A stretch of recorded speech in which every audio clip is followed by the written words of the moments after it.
Welcome, everybody. So today is actually the 24th day of our 49-day count. We are making some real progress. We are actually in our third week. So it's 3 weeks and 3 days of counting the Omer. So we are on the topic of Tiferet in Netzach, okay? Compassion and beauty in endurance. So we're going to discuss 5 steps to compassion that we can develop, cultivate, so that we can be more able to endure in our lives. So ask yourself a few questions if you can. Are you able to shift states of mind and be fully present? Do you ever find yourself kind of drifting to look at your cell phone or maybe your computer while you're talking to others? Or maybe it's even with your own self, like you're trying to focus on something and then your mind kind of wanders and gets distracted. So with the pandemic and all the stay-at-home orders, so many people are together all the time. So ask yourself, are you getting a little restless, maybe a little moody, a little agitated, seemingly for no reason? Now, ask yourself if this actually happened before the pandemic, okay? So we're trying to figure out what is our level of compassion during a crisis that we can actually cause ourselves to endure, or maybe then endure and get through and help somebody else to do as well. So was this happening with our knowledge, or maybe this is happening subconsciously? In order to have successful, lasting relationships that endure, we need to have compassion. In order to manifest beauty in our dealings with others, the attribute of Tiferet actually needs to be present. For our relationships to endure and the flow of compassion to be fully consistent, and then we're able to actually have Tiferet in Netzach, compassion and beauty in our endurance, which of course is our topic for today. So it's said that we must all celebrate the gifts of freedom, life, purpose, and the love that comes from spiritual endurance. Without the strength to endure a crisis, any crisis, one will not be able to see the opportunity that's within it. That process of endurance is an opportunity that actually reveals itself. Enduring with love and with compassion driving us, we will be able to face any crisis, COVID or otherwise.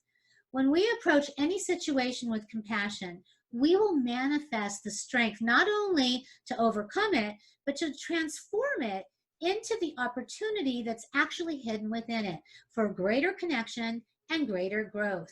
We will bring balance and harmony toward and into the chaos, enabling endurance. The challenges that we're now facing with the COVID crisis are devastating. However, if we look deeply, we can actually find some hidden opportunities for growth within. There are opportunities, nuggets, little pearls of wisdom that we can find in any moment of crisis, because when we endure it and come out on the other side, we will have grown. So especially right now with this pandemic, this crisis, what are the possible hidden opportunities for growth that are there for you? Is it maybe a little more time with family? More time to spend on things you need to accomplish for yourself? Maybe more time to read, to study, to organize your life and your world. Maybe the ability to connect with family that are actually distant, but maybe your connection's a little more consistent through phone or video. There's different ways to stay connected now. Have you accessed them and you never did it before? And this is now a new way to become endurance proficient in your compassion for others.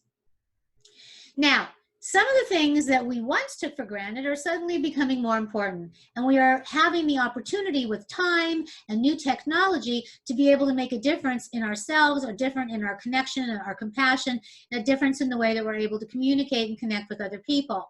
With compassion guiding us, we can endure the crisis with the love that's actually found in the connections that we have when we actually reach out to one another.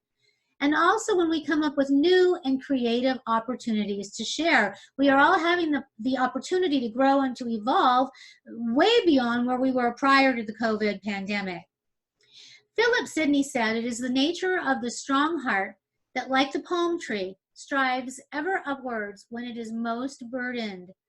So we need to be like the palm tree, beautiful trees, which I think are actually considered in the grass family, but they're always upbeat. They're palm branches waving in the breeze as if they're actually waving to us, connecting to us with compassion.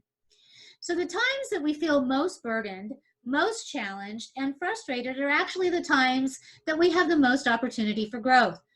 When we reach inward and then outward, we can share the love that's in our hearts along with the compassion that's contained within our own being, our own personal experiences, and then how we're able to elevate ourselves and then reach out and help others. We need this right now so desperately. Diane Priestley, in her article, Compassion is the Key to Saving the World, stated, all the cruelties and atrocities in the world happen because of a lack of empathy and compassion. If a lack of empathy and compassion is the core problem, then logically, developing empathy and compassion is the solution. Compassion is the key to solving all levels of abuse in every relationship on the planet. The great spiritual teachers knew this and taught this simple truth. So in order to have compassion, this is something that we're all going to talk about right now and how I've adapted it, in our endurance, we must first speak with kindness. Elie Wiesel quoted in the U.S. News and World Report, indifference, to me, is the epitome of evil. The opposite of love is not hate, it is indifference. The opposite of art is not ugliness, it is indifference. The opposite of faith is not heresy, it's indifference. And the opposite of life is not death, it's indifference. Sometimes we need to look at this. Unkindness doesn't have to be through hostile actions, yelling, insulting another person, or being passive aggressive, or even indifferent. Overlooking or ignoring other people can actually hurt more than unkind remarks. Indifference Indifference distances us in ways not easily overcome. Having compassion for another person, speaking and sharing with love, can make a difference in everybody's life, both the givers and the receivers. It helps to create enduring connections. So take time to actually say a kind word. Try taking time to be more kind to others. In a crisis, we have to rise above our own feelings of impatience or frustration. Maybe say hi to a neighbor. Reach out and touch someone, as the old adage used to be, when we are in a time when we're not actually able to actually physically reach out and touch somebody. But we can do it with a warm hello or a smile to brighten another person's day, even if it's while taking out your trash cans. Smile at a neighbor, say hello, wave. We may not actually be able to be there physically with our loved ones, but that phone call, that FaceTime, that Zoom meeting, all of these help to make a difference, to reach out in new ways. And then the second one is to act with kindness. So in Pirkei Avot, Shimon the righteous was accustomed to saying, the world is based on three things. So we have this, al haTorah al shlosha devarim, al haTorah ve'al ha'avodah ve'al gemilut chasadim. The world is based on three things, on Torah, on the service of God, and upon acts of loving kindness. Kindness is not optional in Judaism, and it's actually not even optional in other faiths. It is an essential part of ethical and compassionate living. Acting with kindness and compassion, reaching out to others, it's vital to uplifting our world in order to make it a better place. It also uplifts us, making us better people. Being compassionate and kind in our words and also in our deeds, it's what creates a balanced, good life with healthy interactions. It helps beauty and harmony to manifest the qualities and attributes of Tiferet in all of our dealings, fueling us with the strength to persevere and endure anything. That's Netzach, endurance, because we actually know we are not alone. This pandemic would be so much worse were it not for all of the compassionate words and deeds that we see present every single day. Diane Priestley also said that the spiritual qualities of empathy and compassion are inextricably woven together, and they reside in the heart like an exquisite flower. From these sweet qualities flow caring actions such as soothing words of comfort and practical acts that help the suffering person feel better. We all need to know that we're not alone. We all need to know that others care about us, and that if we suffered hardship or crisis, we can count on ourselves, and we can also count on the love and compassion of others to help us get through. Which then leads us to our third point, which is be a person of faith. Most religions are founded on compassion and endurance. These attributes are core ingredients. But let's say you're not religious. One can actually have faith in themselves and the power that they have been able to manifest and survive past moments of hardship and crisis, and then carry these moments and this strength and this knowledge and this wisdom into the future, to be able to compassionately endure and then to share that with others.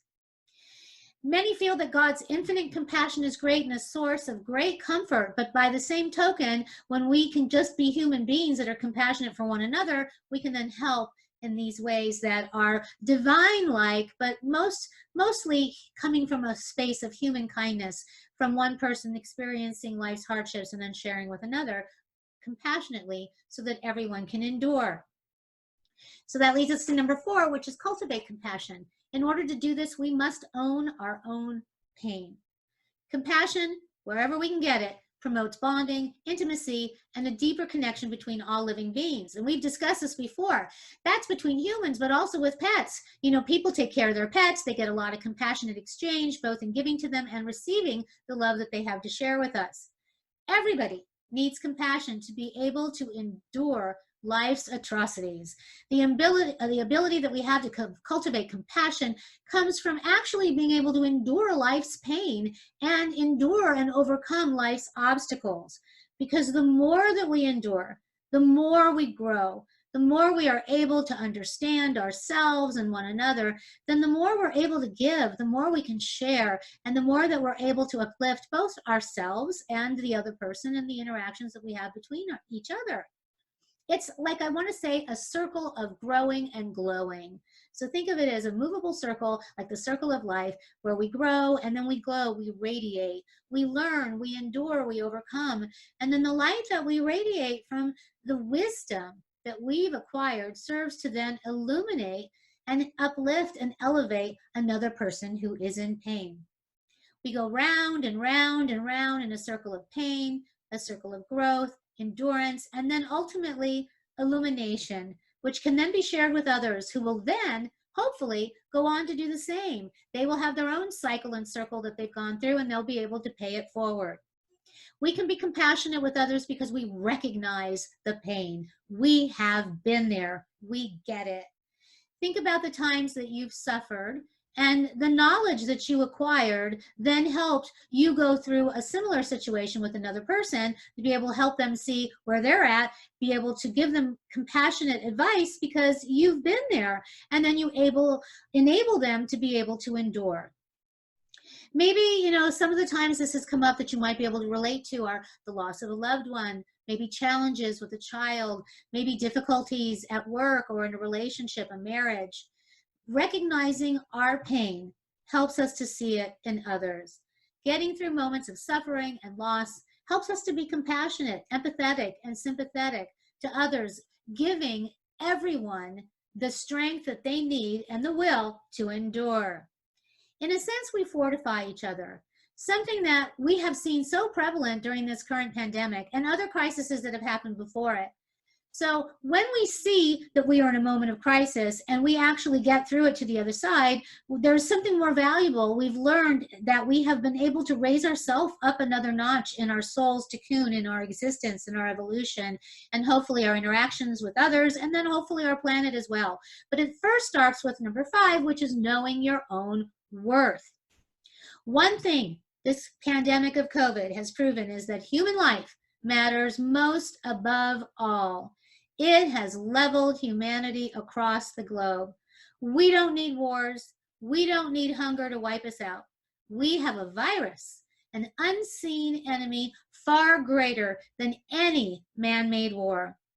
It has recently already been reported that we've lost more lives during this COVID period than during the Vietnam War. And that's all in a matter of months. Suddenly, beauty, power, fortune, fame, things that many have chased after seem now insignificant.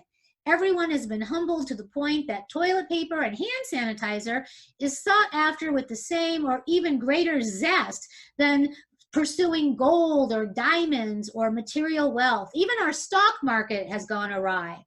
Our value as human beings is not measured in what material things we have, but by our compassionate connections with others, ourselves, and our ability to endure. And that's really what this day is all about. Tiferet of Netzach.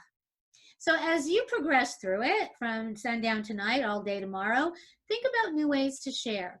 Think about who maybe you could reach out to and show that you care. Expand your circle of growth and glowing to radiate your compassion within, and then to share it in abundance, because it'll come back at you with great, great light.